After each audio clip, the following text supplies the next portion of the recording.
는 믿음의 성장입니다. 오늘 말씀을 듣고 계신 모든 성도님들이 절대 지금의 모습에, 지금의 믿음에 만족하지 않으시고 더 나은 성장을 꼭 꿈꾸시고 더 나은 성장에 도전하시기 바랍니다. 서론으로 들어갑니다. 여러분, 병이 나으면 믿음이 좋아질까요? 우리는 참 많은 병을 가지고 있어요. 마음의 병도 있을 거고 뭐 육신의 병도 있겠지만 엄청 극단 드라마틱한 큰 일을 이렇게 하나님이 치료해 주시면 우리의 믿음은 좋아질까요?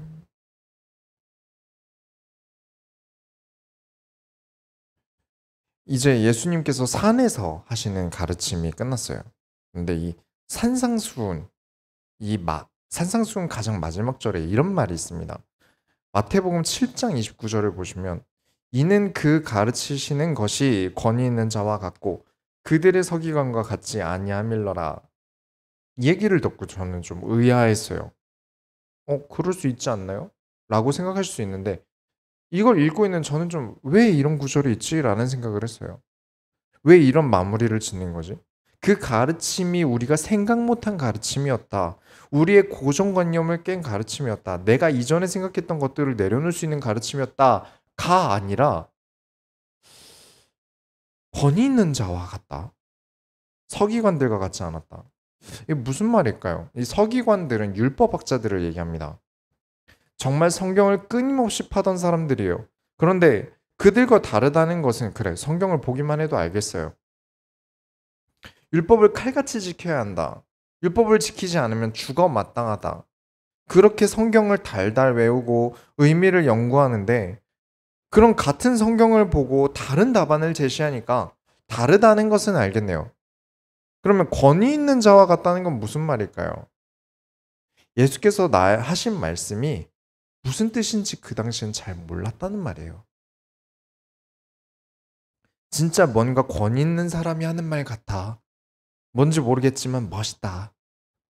잘은 모르겠지만 저 말이 맞는 것 같아. 뭐 거기까지는 알겠어요. 그 뒤에 산에 내려오시고 그 뒤부터는 이제 병든 자들을 치유하는 사역을 하십니다. 8장 2절에 한 나병 환자가 나와 절하며 이르되 주여 원하시면 저를 깨끗하게 하실 수 있나이다 하거늘. 이 말을 듣고 나병 환자에게 손을 내미시고 나병을 낫게 하셨어요. 그 다음에는 가버나움이라는 지역을 들어가시는데 거기서 백부장이라고 나름 굉장히 고위직의 장군이 자기 아들처럼 여기는 하인이 너무 아프니까 예수님 좀 고쳐주세요. 그래서 예수님이 고쳐주려고 가려고 하시니까 백부장이 하는 대답이 뭐냐면 예수님이 말씀만 하셔도 나을 줄 믿습니다. 이 말을 듣고 예수님이 엄청 칭찬하세요. 그 다음에는 베드로의 장모님이 열병이 나서 알아 누운 것을 보시고 예수님께서 일으키시고 나음을 입습니다. 날이 저물자 다음에는 귀신 들린 자들을 사람들이 데리고 나와요. 아무래도 낮에 보여주긴 창피했나 봐요. 그래서 밤이 되고 난 다음에 귀신 들린 자들을 데리고 옵니다. 예수님께서는 말씀으로 귀신을 내어 쫓으세요. 왜 이러셨을까요? 8장 17절에 이는 선지자 이사야를 통하여 하신 말씀에 우리의 연약한 것을 친히 담당하시고 병을 짊어지셨도다 함을 이루려 하심이더라. 자, 그러면 왜 지금은 이런 일이 잘 안 일어날까요? 왜 나는 예수 잘 믿는데 병이 낫지 않죠? 나는 이 사도들보다 믿음이 부족해서 나는 이 사람들의 죄를 낫게 할 만한 영적인 능력이 왜 저에게는 없을까요? 이런 고민을 하고 이런 생각을 하시는 분들도 참 많아요. 저는 성경을 보면서 느끼는 게 그래, 예수 믿어서 병 나을 사람들은 예수님 살아계실 때 거진 다 나았다. 그런 생각이 들어요. 논란이 있을 수 있는 이야기인데 좀 더 들어보시죠. 물론 그 이후에도 예수 이름으로 병 나은 자들이 있어요. 귀신 들린 자들이 예수님을 믿고 돌아오는 것도 지금도 있는 역사입니다. 무당들이 돌아오죠. 그런데 이렇게 눈에 띄게 병이 낫는다는 건 성경에서 끝났다고 하더라도요. 그렇게 써있다 하더라도요. 인간 입장에서 할 말이 없어요. 왜 그러냐면 무슨 말을 하는 거냐면 여러분 사람들이 언제 제일 믿음이 좋던가요? 아플 때는 정말 믿음이 좋아요. 몸이 아플 때든 실패로 인해 마음이 아플 때든 참 믿음이 좋아요. 그런데 언제 믿음이 떨어질까요? 아픔이 나으면 믿음이 떨어져요. 희한하죠. 막 사업이 막 망하느냐 마느냐의 기로에 서 있을 때는 그렇게 믿음이 좋던 사람이 사업이 다시 좋아지면 믿음이 떨어져요. 예수님의 가르침을 보고 와 권위 있다. 정말 권위 있는 모습이다. 라고 따라가던 무리들이 그 권위가 사그라지고 처절하게 발가벗겨진 채로 십자가 지실 때는 아무도 찍소리 못하죠. 병든 사람들이 병남을 입고는 다시 한번 살아간 인생을 얻어놓고는 살아난 게 아깝다고 예수님 십자가 질 때 아무도 나타나지 않아요. 우리가 다 병나음을 입으면 바로 예수님 곁에 가서 12사도 사이들 사이에 어떻게든 끼어 들어가서 예수님의 수제자가 되보려고 노력할 것 같은데, 그 정도로 열정적일 것 같은데, 병이 낫고 난 다음에는 내가 지금까지 못 누린 거, 내가 지금까지 못 가진 거 얼마나 하고 싶겠습니까? 여러분이 소경이었다고 생각해 보세요. 여러분이 눈이 지금까지 태어나서 한 번도 떠준 적이 없어요. 앞을 한 번도 본 적이 없어요. 그런데 눈이 딱 뜨고 난 다음에 와, 내 눈을 뜨게 하신 예수님을 따라가겠어. 거의 없을걸요. 나도 바다 가보고 싶어. 석양이 지는 바다를 보고 싶어. 나도 연애해보고 싶어. 그런 오랜 바람들이 있지 않았겠습니까? 그걸 이루러 가지 예수님께 빚을 졌다면서 예수님이 가시는 길을 동행하지 않아요. 병원에 가서 진료를 받고 몸이 나으면 여러분은 의사에게 나는 빚이 있다. 내가 의사 선생님께 은혜를 갚겠다. 그러신 분 계십니까? 당연한 대가를 지불하고 서비스를 받는다고 생각하죠. 아파서 왔고 아픈 게 나았으니까 볼 일이 끝났다는 거죠. 성경이 제게 증언합니다. 사람들은 병 나으려고 예수 믿지 병 나음으로 예수 믿는 거 아니다. 참 마음 아픈 이야기지만 여러 나은 사람들을 제가 보면서 느낀 점이 그래요. 힘들 때는 그렇게 예수님 앞에 매달리던 사람들이 뭐 철야든 뭐 밤을 새서 기도하든 금식이든 하던 사람들이 이런 문제들이 풀리면 교회를 떠나요. 우리 소원교회 성도들은 병나음으로 인해서 내가 원하는 어떤 것에 의해서 예수 믿는 것도 돈을 위해서 예수 믿는 것도 아니길 바랍니다. 대가를 바라는 하나님이 아니셨어요. 우리에게 어떤 대가를 바라고 계시지 않으셨어요. 그만큼 우리도 하나님께 대가가 없길 바랍니다. 천국에 가고 싶다. 천국에 가기 위해 예수를 믿는다. 늘 말씀드리죠. 천국이 어디 있습니까? 하늘에요. 그럼 천국은 어떤 곳입니까? 보석이 가득한 곳이요? 그러면 돌멩이가 보석이 되겠죠. 천국은 예수님이 계신 곳입니다. 그러니 대가 없이 예수님을 따라가시기가 바랍니다. 조건 없이 따라가세요. 그게 오히려 천국 가는 길이 될 것입니다. 이마저도 마음에 계속 걸리는 것은 천국이 목적이 아니라 어떤 사람들은 천국이 마음의 목적이라 죽을 때까지 교회를 다니는데 천국이 목적이 아닌 정도의 아주 성장한 믿음을 가지라고 한다면 지금 당장 이 땅의 삶이 너무 고달파서 천국에 대한 소망을 품으신 분들에게는 납득이 안 갈 수 있어요. 그러나 천국만 바라보고 그렇게 천국만 바라보고 살게 된다면 이 땅의 끝만 바라보고 살게 된다면 오늘을 하나님과 동행하기가 너무 어려워집니다.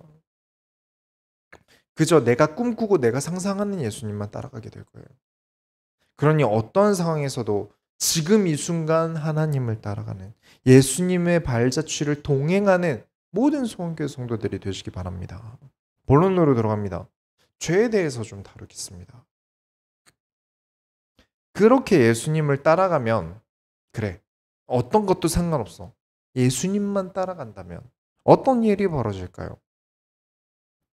8장 21절부터 23절을 보면 제자 중에 또 한 사람이 이르되 주여 내가 먼저 가서 내 아버지를 장사하게 허락하옵소서. 예수께서 이르시되 죽은 자들이 그들의 죽은 자들을 장사하게 하고 너는 나를 따르라 하시니라. 배에 오르심에 제자들이 따랐더니 예수님 좀 너무하세요. 그래도 아버지가 죽었는데 아버지가 돌아가셨는데 아버지도 버리고 따라오라니요. 예수님이 보시는 이 땅에서의 인생관이 그렇습니다. 우리에게 기회는 죽기 전까지예요. 죽음 뒤는 없습니다. 그렇게 예수님을 따라 페류나라고 손가락질 받을 만한 일을 해가면서까지도 예수님을 따라서 배에 오릅니다. 예수님께서 배 위에서 주무시는데 바다에 큰 풍랑이 일어나요. 폭풍이 일어납니다. 그래서 제자들이 예수님을 깨우면서 우리를 구원해 주세요. 이에 예수님이 뭐라고 대답하시냐면 8장 26절에 예수께서 이르시되 어찌하여 무서워하느냐 믿음이 작은 자들아 하시고 곧 일어나사 바람과 바다를 꾸짖으시니 아주 잔잔하게 되거늘. 여러분의 인생에 예수님을 따라감이 있다면 우리 인생의 풍랑도 잔잔해질 줄 믿습니다. 9장 9절에 예수께서 그곳을 떠나가시다가 마테라 하는 사람이 세관에 앉아 있는 것을 보시고 이르시되 나를 따르라 하시니 일어나 따르니라. 이 성경책에 저자가 나타났습니다. 마태예요. 근데 이 본인의 흑역사를 지금 말하는 겁니다. 이 세관이라는 게 세금 걷는 사람이에요.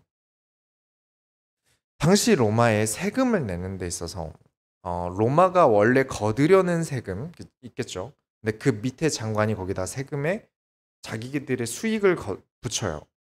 그리고 그 아래에서 또 붙여요. 그 아래에서 또 붙이고요. 그렇게 계속해서 세금이 커지면 얼마나 세금이 부담스러울 정도로 커지겠습니까? 근데 그렇게 로마 시민권자들은 침략국이니까 나쁜 거 알겠는데 그 다음으로 이제 이 세금을 거들어 다니는 이 마태 직업이었던 이 세금을 거들어 다니는 사람들이 유대인이에요. 그 나라 민족 사람들이죠. 근데 그 사람들이 세금을 걷는데 자기 주머니에 또 수익을 챙기기 위해서 또 세금을 또 붙입니다. 그러니까 거대해지죠. 우리나라로 치면 이 설명을 좀 더 쉽게 말씀드려서 우리나라로 치면 예전에 일제 침략이 일어났을 때 죄다 폭리를 취할 때 마지막으로 세금을 거두러 다니면서 돈을 더 뜯어낸 사람들이 친일파죠. 그런 것과 똑같은 개념이다. 우리나라식으로 보면 마태는 친일파와 똑같다. 그렇게 보시면 되겠습니다. 저라면요. 제가 글을 쓰는데 이런 흑역사 안 남겨둘 것 같아요. 창피하지 않습니까?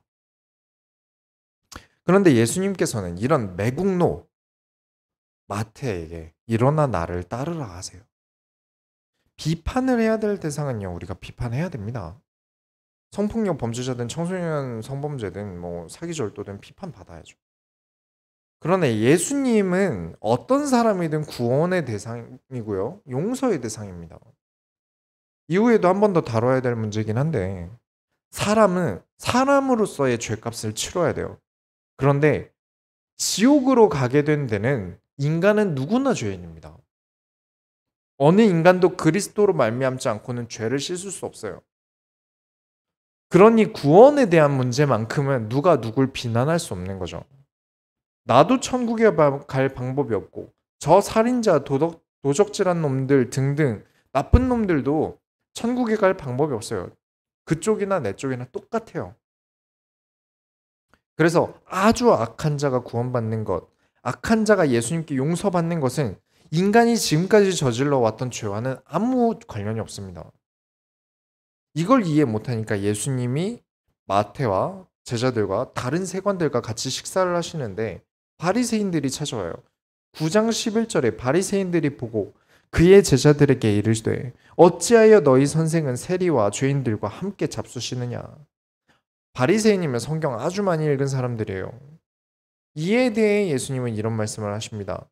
9장 13절에 너희는 가서 내가 긍휼을 원하고 제사를 원하지 아니하노라 하신 뜻이 무엇인지 배우라. 아주 많이 배웠던 사람에게 가서 배우라. 나는 의인을 부르러 온 것이 아니요 죄인을 부르러 왔노라 하시니라.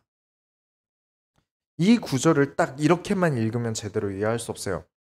그리고 우리 소원교회에서는 아주 중요하게 생각하는 내용을 가지고 있는 성경 구절이에요.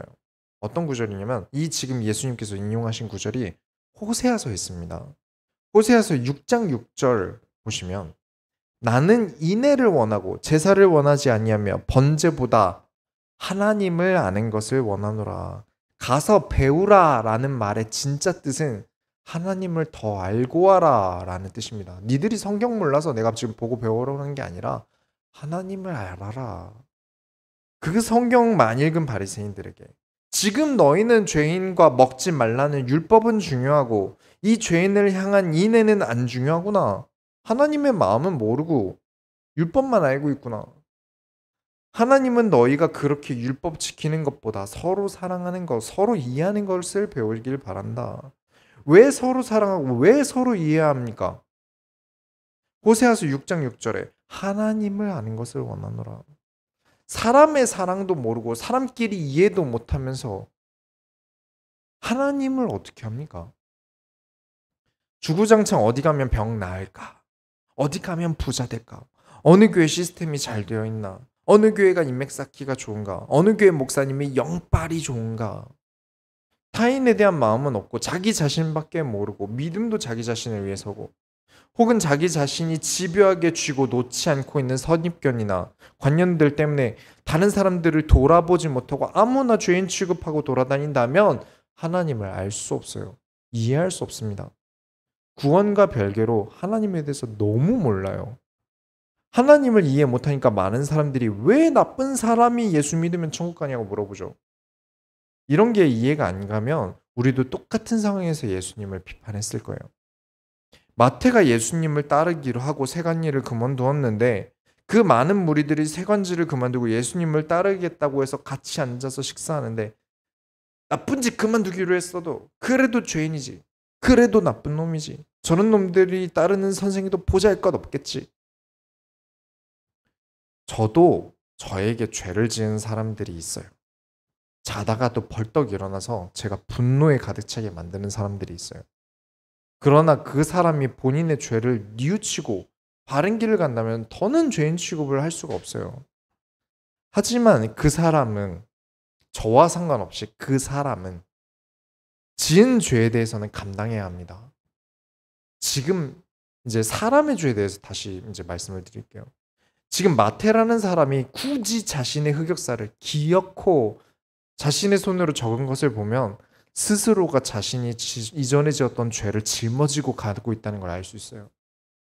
예수님께서 나의 모든 죄를 해결하셨어. 나는 이제 죄인 아니야. 나는 이제 자유다. 아무도 나를 정죄하지 말고 비판하지 마라. 나는 예수님께서 깨끗하다 하셨다.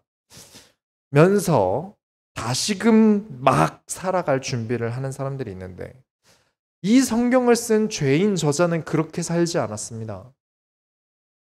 예수님께서 승천하신 후에 30년 뒤에 마태복음이 써진 것으로 알려져 있어요. 30년이 지나도 마태는 여전히 자신의 과오를 짊어지고 있습니다. 정리하자면 예수님께서는 어떤 죄인이든 구원하신다.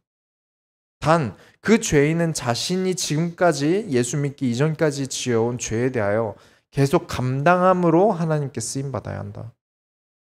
하나님께서 어떤 삶에 대한 큰 죄가 있는 사람을 부르실 때는 그 인생의 속죄함으로 하나님 나라의 일에 사용하시는 것을 하나님이 원하시는 것은 아닌가 생각해 봅니다. 두 번째로 하나님께서 원하시는 일을 하시기 바랍니다. 9장 14절에 그때 요한의 제자들이 예수께 나와 이르되 우리와 바리새인들은 금식하는데 어찌하여 당신의 제자들은 금식하지 아니하나이까. 이번에는 요한의 제자들이 또 나와요. 이게 사도 요한이 아니고 세례 요한입니다.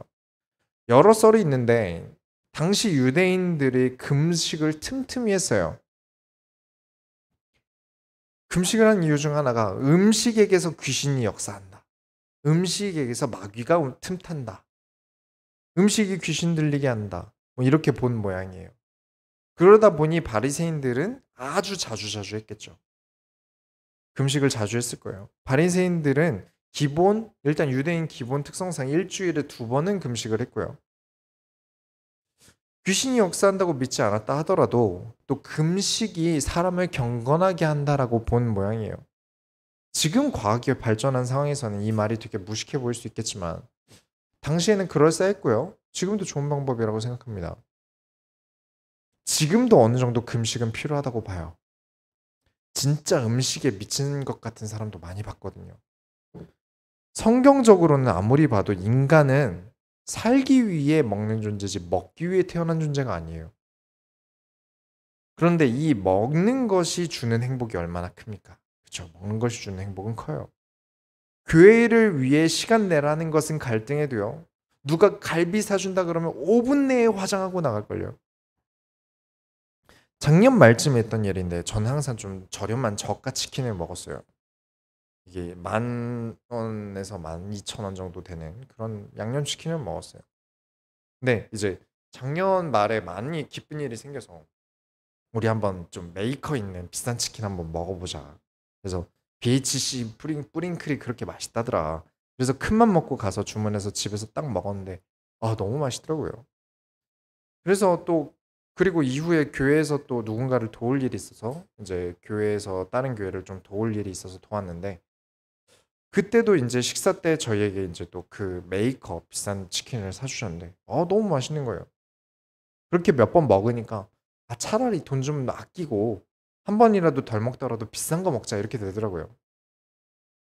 이 음식이 주는 즐거움은 어마어마한 것 같아요. 지금도 침이 고이는데 배가 부름이 사람의 신앙과 참 멀어지게 합니다.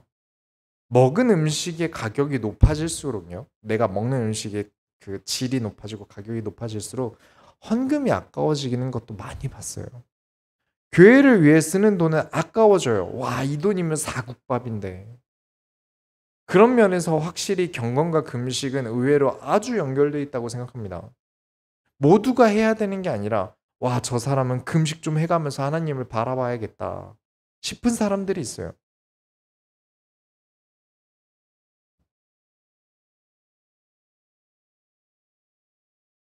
볼에 욕심이 가득 차 있는 사람이 있거든요. 먹는 욕심이 볼에 가득 있는 사람이 있어요.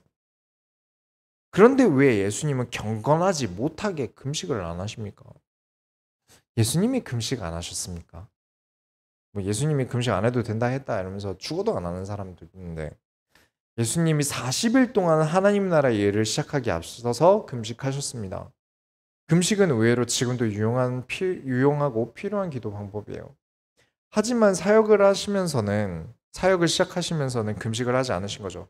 이 요한의 제자들의 말에 예수님께서 대답하십니다. 9장 15절에 예수께서 그들에게 이르시되 혼인집 손님들이 신랑과 함께 있을 때 동안에 슬퍼할 수 있느냐? 그러나 신랑을 빼앗길 날이 이르니 그때에는 금식할 것이니라.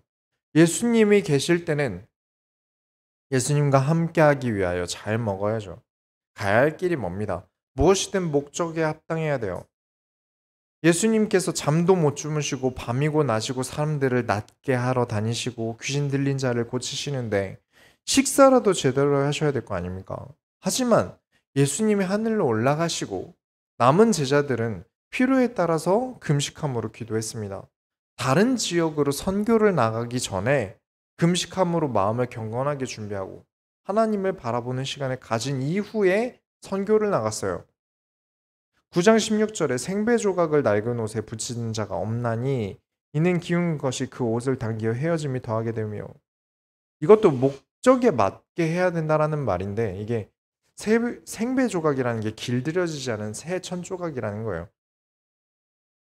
지금 이 말은 옷 만드는 사람이 아니면 이해하기 좀 어려워요. 그리고 옛날에 옷 좀 귀여본 사람만 아시는 얘기라 좀 어려워서 쉽게 말씀을 드리자면 길들여지지 않는 새 천을 바로 옷에다가 덧대면 바로 옷이 상하게 된다 이 뜻이에요. 상황에 맞지 않는 걸 하지 말라는 거죠. 9장 17절에 새 포도주를 낡은 가죽 부대에 넣지 아니하나니 그렇게 하면 부대가 터져 포도주도 쏟아지고 부대도 버리게 됩니다. 새 포도주는 새 부대에 넣어야 둘이 보존되느니라. 아주 유명한 말이죠. 새 포도주는 새 부대. 이 말을 이제 뭔가 이렇게 개혁을 하자 이런 식으로 많이 쓰죠. 그럴 때 보통 쓰는데 아주 틀린 말은 아니겠지만 좀 더 본 의미를 생각해 봤으면 좋겠습니다. 좋은 포도주, 비싼 포도주는 어떤 포도주가 비쌉니까? 오래된 포도주가 좋은 포도주입니다. 사람들이 잘못 알고 있어요. 이 말에 오래된 포도주가 훨씬 좋은 포도주입니다. 이탈리아 고급 포도주 30년산이 100만 원이 넘어요. 당시라고 달랐겠습니까? 2000년 전에 사람 혀랑 지금의 사람 혀랑 미적 감각이 똑같은데요. 그 오래된 포도주를 견뎌온 가죽 부대는 좋은 가죽 부대일까요? 나쁜 가죽 부대일까요? 좋은 가죽 부대죠. 질이 좋은 가죽 부대였으니까 그 포도주를 견딘 거예요. 오랜 시간 동안. 새 포도주는 금방 담근 거니까 상품 가치가 크지 않습니다. 비싸게 팔리지 않아요. 그러니까 새 포도주는 새 부대에 담아야죠. 새 가죽 부대가 질이 안 좋거나 새 포도주가 질이 안 좋다면 부대가 터집니다. 새 포도주를 낡은 가죽 부대에 넣는 게 왜 안 좋냐면 새 포도주는 아직 길들여지지 않았어요. 발효를 시작하겠죠. 이미 낡은 가죽 부대가 견디기 힘들 거예요. 모든 건 맞는 과정이 있고요. 모든 건 순서가 있습니다. 아무리 좋은 전통이라고 해도, 아무리 오랫동안 지켜온 대단한 전통이라고 해도 지금의 하나님께서 원하시는 것과 맞지 않다면 안 지키는 게 나아요. 하나님의 인도와 맞게 행동해야 되는 것이죠. 그 얘기를 하고 싶으셨던 거예요. 예수님의 구원 사역은 3년의 시간뿐입니다. 짧아요. 3년 금방 갑니다. 개척한 지 우리 교회도 벌써 3년 차예요. 코로나가 터지고 벌써 2년이 다 되어 갑니다. 시간은 엄청나게 빨라요. 예수님은 지금 금식할 여유가 없으세요. 그렇습니다. 지난주에 말씀드린 대로 고정관념, 전통, 신념, 오랫동안 지켜온 것들이 당장 들보가 되어서 하나님이 지금 원하시는 것을 못 보게 할 수 있다. 물론 이해는 합니다. 예수님께서 그렇게 빨리 가실 줄 누가 알았겠어요. 늘 잊지 마세요. 우리 소원교회 성도님들은 절대 잊으시면 안 됩니다. 하나님께서 준비하신 오늘을 살아가세요. 지금을 인도받으셔야 됩니다. 세 번째로 구원 얻는 믿음과 성숙한 믿음이 있습니다. 계속해서 예수님은 치유 사역을 멈추지 않으세요. 계속해서 피를 쏟는 혈류증 걸린 여인을 낫게 하시고 관리의 딸을 일으키시고 맹인이 나음을 얻게 하십니다. 그러면서 예수님께서 이런 말씀을 하세요. 9장 22절에 예수께서 돌이켜 그를 보시며 이르시되 딸아 안심하라 네 믿음이 너를 구원하였다 하시니 여자가 그 즉시 구원을 받으니라. 이 환자들이 구원을 받는 데 있어서 많은 믿음이 필요하지 않았습니다. 예수님의 옷만 만져도 낫겠지. 예수님께서 낫게 해주시겠지. 왜 이렇게 사람들을 낫게 하셨습니까? 아주 쉽게요. 많은 사람들이 용건 끝나고 볼일 끝나면 떠날 사람들이 수두룩 할 텐데 그걸 아시면서도 왜 낫게 하시고 몇몇 사람들은 낫게 하시고 가라 이러면서 떠나보내셨어요. 왜 그러셨을까요? 우리 소원교회 교재에 이제 10주차, 12주차 강의에 있는 내용인데 구원받는다는 건요. 어려워서는 안 돼요. 구원을 받는다는 건 절대 어려운 거면 안 됩니다. 아주 고행 끝에 구원을 얻을 수 있다고 한다면 결국엔 인간의 노력에 의해서 구원받을 수 있다가 돼요. 예수님께서 길은 터줬으니까 구원은 너희가 노력해서 받아라. 아니죠. 예수님께서는 다 이루었다 하시면서 그저 예수님을 믿으면 독생자이신 예수님을 믿으면 구원을 받는다고 하셨습니다. 그런데 왜 구원을 받았는데 그래요. 예수 믿었어요. 근데 왜 흔들릴까요? 왜 믿음은 흔들리죠? 이에 대해서 의문을 품은 많은 사람들이 이런 얘기를 합니다. 그래, 구원받은 사람들이 죄를 지을 리 없어. 죄 짓고 사는 사람은 아직 구원 못 받은 사람이야. 또 어떤 곳에서는 이런 이야기를 합니다.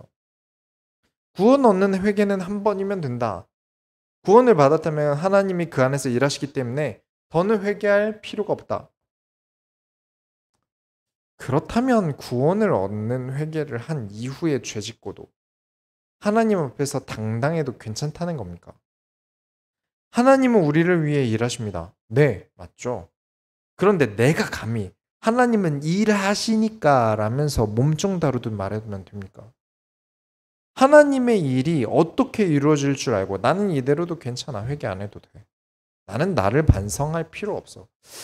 그렇게 말해도 됩니까? 여러분은 아셔야 합니다. 예수님이 이미 오늘 우리가 본 성경 구절 중에 얘기를 하셨어요. 믿음이 작다. 어찌 믿음이 작으냐? 어찌 무서워하느냐? 믿음이 작은 자요. 구원이 뭡니까? 천국에 간다? 그건 구원의 극히 일부분을 아는 겁니다. 하나님께서 나를 인도하신다. 역시 구원이고요. 하나님께서 나를 지켜주신다. 도 구원이고요. 구원은 정말 많은 의미를 가지고 있어요. 예수님을 따른다. 구원이죠. 문제는 믿음이 작아요. 그래서 믿음은 성장해야 하는 겁니다. 소원교회가 좀 더 선교 정신으로 나가기 위해서 이제 작은 개척교회 목사님 자녀분들에게 음악을 가르치기로 했어요. 물론 그 목사님 자녀분들에게는 말씀을 드렸어요. 나는 이 교회 소속이고 이 교회를 챙겨야 되기 때문에 교회 스케줄에 따라 많은 게 변동될 수 있습니다. 그건 양해해 주셔야 됩니다라고 말씀을 드렸어요. 이 참 작은 교회, 진짜 이 미자립 교회 목사님 자녀분들이 고생이 많아요. 제가 아는 다른 교회 성도가 이게 엄청 작은 교회 성도가 딱 목사님 자녀분들밖에 없어요. 거진 그래요. 다른 성도가 없어요. 자녀들밖에 없어요. 그래서 그 자녀들이 교회의 모든 헌신을 다합니다. 저라면 저희 부모님이 만약에 목사님이신데 완전 미자립이고 제가 다 일을 해야 된다면 뭐하러 교회 하지? 그냥 교회 그만뒀으면 좋겠다 이 생각을 할 것 같아요. 그렇게 생각할 텐데 정말 하나님을 참 많이 사랑하고요. 목사님을 주의 종으로서 돕는 걸 보면 제 마음에 울림이 참 많아요. 그래서 저도 이런 교회들을 돕기 위해서 일주일에 1시간만 딱 1시간만 투자하기로 했어요. 헌신하기로 했습니다. 그래서 이제 이번 주에 만나서 미팅을 하는데 말씀을 드렸어요. 어느 정도 발성을 배우고 난 뒤에는 찬양으로 안 배우고 가요를 배울 겁니다. 라고 말씀을 드리니까 놀래요. 근데 대부분 그러세요. 많이 놀래요. 네, 이유가 있어요. 왜냐면 찬양은 대부분 회중 찬양이죠. 너도 쉽고 나도 쉽고 누구나 쉽게. 그러다 보니까 이제 어려움이 없다 보니까 실력이 잘 안 늘어요. 그러면 배우는 사람의 목적은 이제 실력이 느는 데 있지 않습니까? 그래서 여러 사람을 가르치다 보면 목사님이 가요 가르친다 그러면 시험 되는 사람들도 있어요. 그래서 사전에 미리 이야기를 합니다. 하나님께 제사를 드리는데 하나님께서 어떤 소를 가져오라고 하는지 아십니까? 흠없는 양과 흠없는 소를 가져오라 하십니다. 우리가 하나님께 드리는 것에 있어서 나에게 있어서 최고의 것을 드리는 믿음이 있어야 하지 않겠습니까? 진짜 성도라면 어떻게 하나님께 더 좋은 것으로 드릴까? 나를 어떻게 더 좋은 모습으로 하나님께 드릴까? 찬양을 하는데 기왕이면 어떻게 더 좋게 하나님께 더 좋은 것으로 하나님께 드릴 수 있을까? 그 고민을 하는 사람이 정말 하나님을 사랑하는 사람 아닐까요? 이 얘기하니까 그게 성화라고 생각한다고 말을 하니까 되게 은혜를 받더라고요. 이러면서 근심이 확 풀리더라고요. 얼굴에 확 써 있었는데. 구원을 얻는 믿음은 그렇게 어려운 게 아니에요. 절대 어려운 거 아닙니다. 믿기만 하면 됩니다. 그러나 신앙생활은 다르다는 겁니다. 믿음이 어릴수록 그저 떼쓰는 것밖에 할 줄 모르고 내가 이득 보는 것만 이득 보면 거기서 끝나는 어린아이와 같아집니다. 그러나 믿음이 성숙할수록 예수님을 생각할수록 내 마음이 죄송해지고요.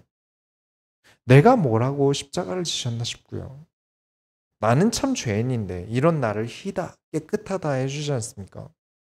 나는 나를 알아요. 얼마나 부족한지요. 근데 하나님이 나를 괜찮다 해주잖아요. 믿음이 어리니까 한다는 말이 부족해도 하나님이 쓰시는데요. 나 사랑해 주신다는데요. 지금 이 모습 이대로 사랑하신다는데요. 누가 뭐랍니까? 부족한 대로 사랑하셔서 구원을 주셨어요. 부족해서 하나님이 쓰시려고 그래서 문제도 주세요. 그건 모르죠. 구원은 자유래요. 그래서 하고 싶은 대로 하겠대요. 그래서 미국의 몇 교회는 예배 시간에 그렇게 춤추고 찬양하고 노래하다가 나가서 마약을 하죠. 믿음이 어려요. 어린 거예요. 그래서 결론을 내리겠습니다. 어떤 사람을 하나님께서 쓰시겠습니까? 아직 어려서 아직 한참 어린애에게 여러분이 일을 시킬 수 있겠습니까? 가서 돈 벌어와. 월세 내야 돼. 나가서 돈 벌어와. 라고 유치원생에게 할 수 있겠습니까? 하나님은 어떤 사람을 쓰실까요? 9장 36절에 무리를 보시고 불쌍히 여기시니 이는 그들이 목자 없는 양과 같이 고생하며 기진함이라. 저라면 제가 예수님이라면 그렇게 잘해줬는데 평생 못 일어나던 거 일어나게 해주고, 죽을 병에 걸려 있는 사람 낫게 해주고, 평생 앞도 못 보고 살던 사람 눈 뜨게 해줬는데 거기서 입 싹 닫고 십자가 지실 때 남의 일처럼 굴었다면 저라면 불쌍히 여기지 않을 겁니다. 다시 찾아가서 너 다시 안전뱅이 해. 다시 찾아가서 너 다시 눈 못 뜨고 살아라. 네가 어떻게 그럴 수 있냐. 그렇게 안 하셨어요. 사랑하셨으니까요. 하나님이 세상을 이처럼 사랑하사 독생자를 주셨습니다. 예수님 본인에게는 이게 희생도 아니고 이해할 만한 일이셨나 봐요. 그리고 그 사랑의 증거로 우리에게 이런 말씀을 하십니다. 9장 37절부터 38절에 이에 제자들에게 이르시되 추수할 것은 많되 일꾼이 적으니 그러므로 추수하는 주인에게 청하여 추수할 일꾼들을 보내주소서 하라 하시니라. 하나님 나라의 일을 할 일꾼이 되길 바라십니다. 마태는 자신의 과거를 감추지 않고 매국노였던 자신의 과거를 감추지 않고 마태복음을 씁니다. 이 마태복음의 목적, 처음에 이제 마태복음을 시작할 때 말씀드렸는데 기억하십니까? 마태복음은 유대인에게 쓴 편지입니다. 유대인들에게 예수님은 유대인의 왕으로 오셨다라고 설명하기 위해 쓴 성경이에요. 유대인을 로마에 팔아먹고 살던 사람이 진짜 유대인이 사는 길은 이 나라를 위한 길은 예수님을 왕으로 믿는 것이다. 믿음의 성숙해짐이 느껴지십니까? 살기 위해 나라를 팔아먹던 사람이 로마 순교록에 따르면 에티오피아에서 마태는 순교를 합니다. 내 이득만 보고 나라도 팔 수 있던 사람이 하나님 나라를 위해서 자기 목숨도 내놓습니다. 믿음의 성숙해짐이 느껴지십니까? 수많은 병자들이 나은 것을 직접 눈으로 제자로서 보았습니다. 직접 봤는데 그러고 끝나더라. 의사로서 믿거나 어떤 선지자로 믿거나 거기서 끝나니까 그냥 다 자기 길 가더라. 그렇다. 우리는 예수님을 왕으로 믿어야 한다. 진짜 구원을 우리에게 줄 다윗의 후손 메시아로서 예수님이 오셨다는 사실을 우리가 믿어야 한다.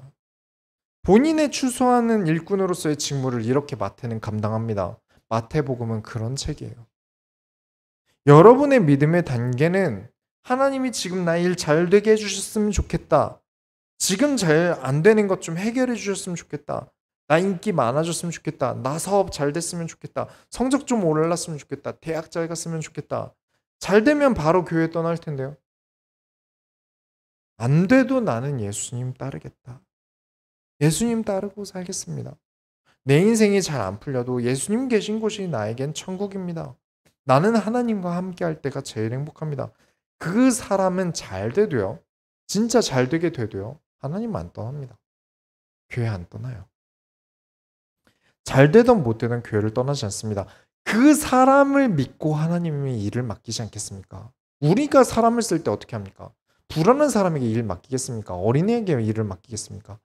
믿고 맡길 수 있는 사람에게 맡기겠죠. 그만큼 신뢰할 수 있는 사람에게 일을 맡길 겁니다. 그 정도 믿음이 안 되고는 어디다 쓰겠습니까? 하나님이 세상의 빛이 되는, 세상의 빛이 되고 소금이 되는 사람으로서 쓰는 사람은 이렇게 믿음이 성장한 사람이어야 합니다. 그저 뭔가 얻어갈 게 있나 멀리서 불구경하듯 예수님을 보는 무리로서 살아갈 뿐인 사람이 되지 마십시오. 하나님이 쓰시는 일꾼이 될 수 없어요. 원하는 건 얻을 수 있겠죠. 하나님은 우리를 사랑하시니까요. 일이 잘 되던 병이 낫건 예수 믿고 나서 잘 되는 것도 정말 많이 봤습니다. 그리고 나서는 바로 교회를 떠나는 것도 지겹게 봤습니다. 우리 소원교회는 하나님의 마음을 알아들이는 교회입니다. 그래서 소원교회 아닙니까?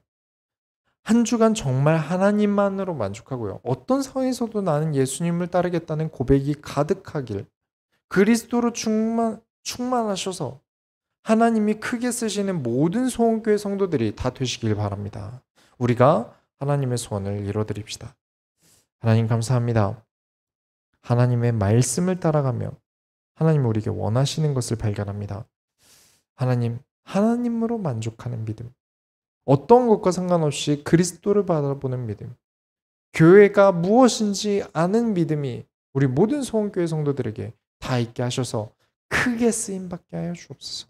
살아계신 예수 그리스도의 이름으로 기도드렸습니다. 아멘.